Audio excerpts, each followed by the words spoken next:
জয়গুরু।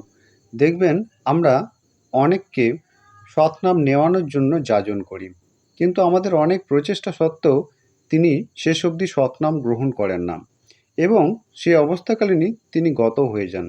এরকমও তো অনেক ঘটে থাকে। তাহলে সেই অবস্থায় আমাদের কি করা যায়? আজকের আমাদের আলোচনার বিষয় হচ্ছে এটাই।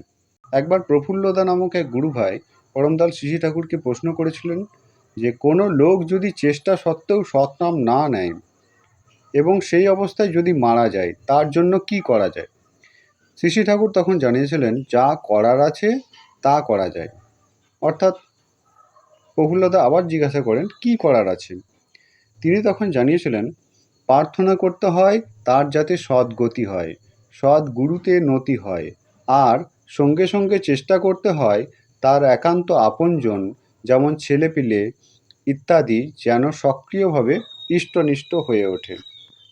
প্রফুল্লদা ঠিক সেই সময়তেই পরমদয়ালকে আবার প্রশ্ন করেন, এই যে আপনি বললেন যে চেষ্টা করতে হয় যাতে করে তার আপনজন অর্থাৎ ছেলেপিলে যেন সক্রিয়ভাবে ইষ্টনিষ্ঠ হয়, প্রার্থনা করতে হয় তার যাতে সদ্গতি হয় বা সদ্গুরুতে নতি হয়, এইসব করলে পরে সে বিগত আত্মারই বা কী লাভ?